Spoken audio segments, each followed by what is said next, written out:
കുട്ടപ്പൻ അവനെ കണ്ട് ഷോക്കായിട്ട് നിൽക്കും. അപ്പൊ ടോബി അവൻ കുട്ടപ്പനോട് പറയും, എനിക്ക് അത്യാവശ്യമായിട്ട് നിന്നോട് ചില കാര്യങ്ങള് സംസാരിക്കാനുണ്ട്. കുട്ടപ്പൻ ഉഷാറായിട്ട് അവന്റെ റെസൻ ഗൺ പവറൊക്കെ എടുത്ത് അവനെ അറ്റാക്ക് ചെയ്യാൻ തുടങ്ങും. പക്ഷെ ടോബി അവനത് സിമ്പിളായി തട്ടിത്തെറിപ്പിച്ച് ഇപ്പൊ കുട്ടപ്പനോട് പറയും, നിന്റെ റെസൻ ഗൺ പവർ അതൊന്നും എന്റെ അടുത്ത് ഫലിക്കില്ല, മര്യാദയ്ക്ക് ഞാൻ പറയുന്ന കേക്ക്. ടോബി ഓടി അടുക്കാൻ നേരം കറക്റ്റ് സമയത്ത് യാമുട്ടോ സെൻസായി ആളുടെ വുഡ് ജിപ്സ് ഉപയോഗിച്ച് ഇപ്പൊ ടോബിയെ പിടിച്ചു വലിച്ച് അങ്ങനെ റൗണ്ട് ചെയ്യും. മറ്റൊരു ഭാഗത്ത് കുട്ടപ്പനെയും അവനിപ്പോ ഹോൾഡ് ചെയ്ത് വെക്കും. അപ്പൊ കാക്കാഷി മാസ്റ്റർ ഇപ്പൊ ടോബിയുടെ മുൻപിലേക്ക് വരും. അവന് മനസ്സിലാവും ഇവൻ ആവശ്യം കുട്ടപ്പന്റെ നയൻ ടെയിലാണെന്ന്. കാക്കാഷി ചോദിക്കും, അപ്പൊ അവസാനം കുട്ടപ്പന്റെ നയൻ ടെയിലിന് വേണ്ടി നീ ഇവിടേക്ക് എത്തിയല്ലേ? അതിനവൻ പറയും, ഇപ്പൊ ഞാൻ ഇവിടേക്ക് വന്നത് അതിനല്ല, എനിക്ക് അത്യാവശ്യമായിട്ട് ചില കാര്യങ്ങള് കുട്ടപ്പനോട് സംസാരിക്കാനുണ്ട്. അപ്പൊ കുട്ടപ്പൻ അവൻ നിലവിളിച്ച് ചോദിക്കും, എന്റെ സാസുക, അവനെ നീ എന്താ ചെയ്തേ? അവനിപ്പോ എവിടെയുണ്ട്? അതിന് ടോബി പറയും, സാസുകയെ കുറിച്ച് ചില കാര്യങ്ങള് നിങ്ങൾ അറിയാനുണ്ട്. പക്ഷെ അതിനു മുൻപ് നിങ്ങൾ ഹിറ്റാച്ചിയെ കുറിച്ച് അറിയണം.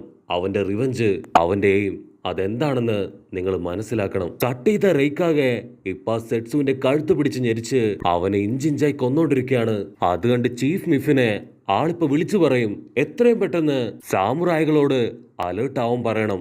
സാസുകയും ടീമും അവരിവിടെ തന്നെ ഉണ്ട്, അവരെവിടെ ഉണ്ടെങ്കിലും ഉടനെ കണ്ടുപിടിക്കണം. അപ്പൊ സിയോ അവന്റെ പവർ വെച്ച് അവിടെ മുഴുവൻ സെർച്ച് ചെയ്യും. അപ്പൊ ഏകദേശം സാസുകയുടെ ലൊക്കേഷൻ അവൻ കണ്ടുപിടിക്കും. അതിന് റെയ്ക്കാക പറയും, എനിക്ക് തന്നെ ആ സാസുകയെ കൊല്ലണം. അവൻ ഓടിച്ചെന്ന് ആ മാൻഷന്റെ ഒരു ഭാഗം തന്നെ തകർത്ത് ഇപ്പൊ പുറത്തേക്ക് പോവും. അത് കണ്ട് ബാക്കിയുള്ളവര് ഇവൻ ഇങ്ങനെ ഒരു മണ്ടനാണല്ലോ എന്ന് പറഞ്ഞ് ഇപ്പൊ തലയ്ക്ക് കൈ കൊടുക്കും. കട്ട് ചെയ്താ പുറത്ത് ഇപ്പൊ സാമുറായി ടീം അവര് വമ്പം പ്ലാനൊക്കെ ഇട്ട് ഇപ്പൊ അവിടെ മുഴുവൻ അന്വേഷിക്കാനായിട്ട് തുടങ്ങും. അപ്പൊ കരീനയ്ക്ക് എന്തോ ഒരു സംശയം തോന്നും.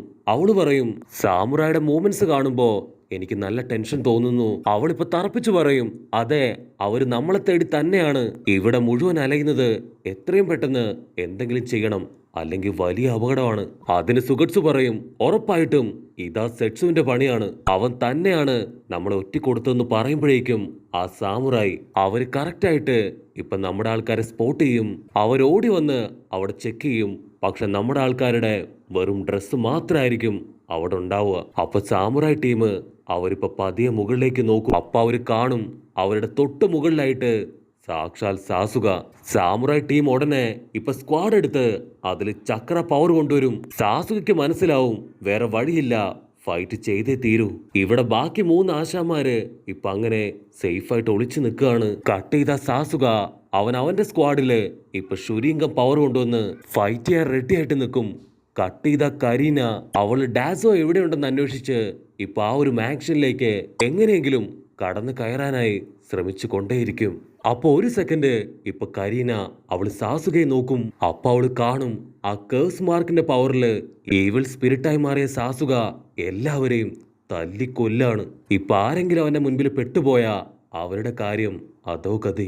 അപ്പൊ 3 വില്ലന്മാര് അവര് ഫുൾ പവറില് സാസുവയ്ക്ക് നേരെ എടുത്തു ചാടും. പക്ഷെ കറക്റ്റ് സമയത്ത് അവരെ ജൂഗോ തടയും. അപ്പോഴായിരിക്കും കരീന മറ്റൊരു വലിയ ചക്ര പവർ ഇപ്പൊ സെൻസ് ചെയ്യുക. അത് മറ്റാരുമല്ല, സാക്ഷാൽ റെയ്ക്കാകെ അവിടെ മുഴുവൻ തല്ലി തരിപ്പണമാക്കി ഇപ്പൊ ലൈറ്റ്നിങ് പവർ എടുത്ത് ആളുടെ ബോഡി മുഴുവൻ ഇപ്പൊ ലൈറ്റ്നിങ് പവർ അപ്ലൈ ചെയ്ത് അങ്ങനെ കലി തുള്ളി നിൽക്കും. റെയ്ക്കാകെ ഫുൾ പവറില് ആളുടെ ലൈറ്റ്നിങ് ജിപ്സു അത് സാസുകയ്ക്ക് നേരെ ഇപ്പൊ ഫുൾ ഫോഴ്സിൽ വിടും. അവന്റെ ശിങ്കിടികള് അതിൽ വാട്ടർ സ്റ്റൈൽ കൂടെ അപ്ലൈ ചെയ്യും. പക്ഷെ സാസുകയ്ക്ക് അവനൊരു പോറല് പോലും ഏൽക്കില്ല. കാരണം സാസുകയുടെ പവറും റെയ്ക്കാകയുടെ സെയിം ലൈറ്റ്നിങ് ജിപ്സു തന്നെയാണ്. അപ്പൊ റെയ്ക്കാക പറയും, അവന്റെയും സെയിം ലൈറ്റ്നിങ് ജിപ്സു പവർ തന്നെയാണ്. അതുകൊണ്ട് നമ്മൾ വളരെയധികം കെയർഫുൾ ആയിരിക്കണം. നിങ്ങൾ 2 പേരും വാട്ടർ ജിപ്സു അതുമായിട്ട് റെഡി ആയിട്ട് നിൽക്കണം എന്ന് പറയുമ്പോ ഇവിടെ ജൂഗോ അവൻ കരീനയോട് പറയും, ആ നിൽക്കുന്നതാണ് റെയ്ക്കാകെ. അവന് ഭയങ്കര പവറാണ്. ക്ലൗൺ വില്ലേജിലെ ഹൊക്കാഗെയാണ്. മാത്രമല്ല അവനാണ് 8th ടെയിലിന്റെ ബ്രദർ. ഇവിടെ റെയ്ക്കാകെയും സാസുകയും അവർ 2 പേരും ഇപ്പൊ ഫുൾ പവറില് അടിക്കാനായിട്ട് ഇപ്പൊ ഓടിയെത്തും. അപ്പൊ കറക്റ്റ് സമയത്ത് ജൂഗോയും സുഗട്സുവും അവർ 2 പേരും ചേർന്ന് ഇവരെ 2 പേരെയും ഇപ്പൊ ബ്ലോക്ക് ചെയ്ത് പിടിക്കും. അതിന് സാസുക ദേഷ്യപ്പെട്ട് പറയും, നിങ്ങളോട് ആരാ ഇപ്പൊ ഇവിടേക്ക് വരാൻ പറഞ്ഞേ? അതിന് അവര് പറയും, ആ റെയ്ക്കാകയ്ക്ക് ഭയങ്കര പവറാണ്, അവന്റെ മുൻപില് നിന്നെ കൊണ്ട് ഒറ്റയ്ക്ക് പിടിച്ചു നിൽക്കാൻ കഴിയില്ല. അപ്പൊ അതേസമയം ജൂഗോ അവന് കലി കയറി അവനിപ്പോ അവന്റെ സെക്കൻഡ് സ്റ്റേറ്റിലേക്ക് വരും. കട്ട് ചെയ്ത ഇവിടെ സെറ്റ്സു അവൻ മരിച്ചു കിടക്കാണ്. അപ്പൊ ചീഫ് പറയും റെയ്ക്കാഗയുടെ പവർ അതിപ്പോഴും ആക്റ്റീവ് ആണോ? അതിനയോ പറയും ആളുടെ ചക്ര പവർ അതിപ്പോ കാമായിക്കൊണ്ടിരിക്കുകയാണ്. അപ്പൊ ഹൊക്കാഗ പറയും നിങ്ങൾ എന്ത് ചെയ്താലും കുഴപ്പമില്ല, ഈ നിഞ്ച വേൾഡ് അതിനെ എങ്ങനെയെങ്കിലും സേഫ് ആക്കണം. തേർഡ് ഹൊക്കാഗയുടെ ആഗ്രഹവും അത് തന്നെയായിരുന്നു. ഫസ്റ്റ് ഹൊക്കാഗയുടെ ആഗ്രഹവും ഇത് തന്നെയായിരുന്നു. അതിനുവേണ്ടി എല്ലാ വില്ലേജുകളും ഒന്ന് ചേർന്നാൽ പോലും യാതൊരു കുഴപ്പമില്ല. ദയവ് ചെയ്ത് നമ്മൾ ടീമായിട്ട് നിന്ന് ഈ അക്കാസ്കി ടീമിനെ അവരെ തകർക്കണം. അതിന് ചീഫ് പറയും നിന്നെ ഒരിക്കലും ഇനി വിശ്വസിക്കാൻ കഴിയില്ല. നീ എന്തൊക്കെയോ കാര്യങ്ങള് മറച്ചു വെക്കുന്നുണ്ട്. മാത്രമല്ല നിന്റെ വില്ലേജിലെ മെമ്പറാണ് സാസുക.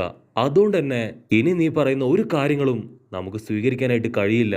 അപ്പൊ ഗാറ പറയും നമ്മളിങ്ങനെ പരസ്പരം വഴക്കടിച്ചതുകൊണ്ട് യാതൊരു പ്രയോജനവും ഇല്ല. എത്രയും പെട്ടെന്ന് നമ്മൾ ടീമായി എന്തെങ്കിലും ഒരു തീരുമാനം എടുക്കണം, അല്ലെങ്കിൽ വലിയ അപകടമാണ്. അതിന് ഫുജികാഗ ചോദിക്കും നീ എന്താ പറയണേ, എല്ലാ ഗ്രാമങ്ങളും അതിനുവേണ്ടി ഒന്നു ചേരണമെന്നോ? അതൊക്കെ വലിയ ബുദ്ധിമുട്ടാണ്, അത് ഫ്യൂച്ചറില് ഇതിലും വലിയ പ്രശ്നങ്ങളിലേക്ക് എത്തിക്കും. അതിന് ഗാറ പറയും ടീം വർക്ക് കൊണ്ടും പരസ്പരം ട്രസ്റ്റ് ചെയ്തും നമുക്ക് ഉറപ്പായിട്ടും പല കാര്യങ്ങളും ചെയ്യാൻ കഴിയും. ഞാനും പണ്ട് നിങ്ങളെപ്പോലെ തന്നെയായിരുന്നു, പക്ഷെ എന്നെ ഇത്രയും മാറ്റിയെടുത്തത് നറൂട്ടോ ആണ്. അതിന് അപ്പാപ്പ ഹൊക്കാഗെ ആള് വീണ്ടും പറയും എന്നെ കൊണ്ട് പറ്റില്ല, മറ്റെന്തെങ്കിലും ഒരു സൊല്യൂഷൻ നമുക്ക് കണ്ടുപിടിക്കാം. നിങ്ങൾക്ക് എന്ത് ക്വസ്റ്റ്യൻ വേണമെങ്കിലും എന്നോട് ചോദിക്കാം, അതിനുള്ള സൊല്യൂഷൻ ഞാൻ കറക്റ്റായിട്ട് പറഞ്ഞു തരും. അപ്പൊ ടെമരി അവളിപ്പോ ഗാറയോട് ചോദിക്കും നമുക്കും എങ്ങനെയെങ്കിലും ലീഫ് വില്ലേജിനെ സപ്പോർട്ട് ചെയ്ത് സാസുകയെ തിരികെ പിടിച്ചാലോ? പക്ഷെ അവനിപ്പോ അക്കാസ്കി ടീമിലാണ്. അതാണ് നമ്മുടെ മുൻപിലുള്ള ഏറ്റവും വലിയ വെല്ലുവിളി. അപ്പൊ അതേ സമയത്ത് ഇപ്പൊ അപ്പാപ്പ ഹൊക്കാഗയുടെ അസിസ്റ്റന്റ് ചോദിക്കും എന്തുകൊണ്ട് നമുക്കും ഇറങ്ങി ഫൈറ്റ് ചെയ്ത് അക്കാസ്കി ടീമിനെ തോൽപ്പിച്ചുകൂടാ? അതിന് അപ്പാപ്പൻ പറയും മിണ്ടിപ്പോവരുത്, അല്ലെങ്കിൽ അടിച്ചോടിക്കും ഞാൻ. അപ്പൊ ആ ഒരു കുഞ്ഞിപ്പെണ്ണ് പറയും എനിക്ക് ഒരേ ഒരു വട്ടം സാസുകയെ ഒന്ന് കാണണമെന്നുണ്ട്, കാരണം അവൻ ഒറ്റയടിക്ക് ആ ദേദുരെ പോലും കൊന്നുകളഞ്ഞു. അത്രയും പവറുള്ള അവനെ ഞാൻ ഒന്ന് കണ്ടോട്ടേം ചോദിക്കും. അതിന് അപ്പാപ്പൻ പറയും കാണുന്നതിന് കുഴപ്പമില്ല, പക്ഷെ റെയ്ക്കാഗയുടെ മുൻപില് ഒരിക്കലും ചെന്ന് വീഴരുത്. അവന്റെ കയ്യിൽ പെട്ടുപോയാ പിന്നെ നിന്റെ കാര്യം അത് അതോ ഗതിയാണ്. കട്ട് ചെയ്താ ഇപ്പൊ ആയോ ഹൊക്കാഗയോടും ആളുടെ 2 അസിസ്റ്റൻസിനോടും പറയും നിങ്ങൾ 3 പേരും ഇവിടം വിട്ട് പോവാൻ പാടില്ല. ഇത് ചീഫിന്റെ ഓർഡറാണ്, ഒരിക്കലും ഇത് ധിക്കരിക്കാൻ പാടില്ല. ഇവിടെ സീൻ ബ്ലാക്ക് ഔട്ട് ചെയ്താല് ഇപ്പൊ ജൂഗോ അവന്റെ സെക്കൻഡ് സ്റ്റേറ്റിലേക്ക് പോയി ഒരു മോൺസ്റ്ററായി മാറി അവന്റെ കണ്ണിൽ കാണുന്ന എല്ലാവരെയും ഇപ്പൊ തല്ലി കൊന്നോണ്ടിരിക്കുകയാണ്. അപ്പൊ സുഗട്സു അവന്റെ സ്ക്വാഡ് എടുത്ത് റെയ്ക്കാഗയുടെ അസിസ്റ്റൻസിന് നേരെ ഇപ്പൊ ചാടി വീഴും. അത് കണ്ട റെയ്ക്കാഗെ അവന്റെ സ്ക്വാഡ് പോലും ബ്ലോക്ക് ചെയ്ത് ഒരൊറ്റ അടി. പിന്നെ അവന് അനക്കം ഉണ്ടാവില്ല. പക്ഷെ സാസുക അവനിപ്പോ ആ ബിൽഡിങ്ങിന്റെ മുകളിലിരുന്ന് അവന്റെ പവർ മുഴുവൻ ഇപ്പൊ ഫോക്കസ് ചെയ്യാൻ തുടങ്ങും. അതുകൊണ്ട് റെയ്ക്കാഗ പറയും നീ എന്തൊക്കെ പ്ലാൻ ചെയ്തിട്ടും യാതൊരു കാര്യമില്ല, നിന്നെ കൊണ്ട് എന്നെ ഒന്ന് തൊടാൻ പോലും കഴിയില്ല. അപ്പൊ ജൂഗോ അവനെ തന്നെ ബ്ലാസ്റ്റ് ചെയ്യിപ്പിച്ച് ഇപ്പൊ റെയ്ക്കാഗയെ അടിച്ചു തെറിപ്പിക്കും. ആ ഗ്യാപ്പിൽ സാസുക റെയ്ക്കാഗയുടെ 2 അസിസ്റ്റൻസിനെയും മാനിപ്പുലേറ്റ് ചെയ്ത് ഇപ്പൊ അവന്റെ ഗെൻചിപ്സുലേക്ക് കൊണ്ടുപോകും. അത് കണ്ട് കലി കയറി റെയ്ക്കാഗെ അവൻ വീണ്ടും സാസുകയായിട്ട് ഫൈറ്റ് ചെയ്യാൻ റെഡിയായിട്ട് നിൽക്കുന്നതോട് കൂടെ ഈ ഒരു എപ്പിസോഡും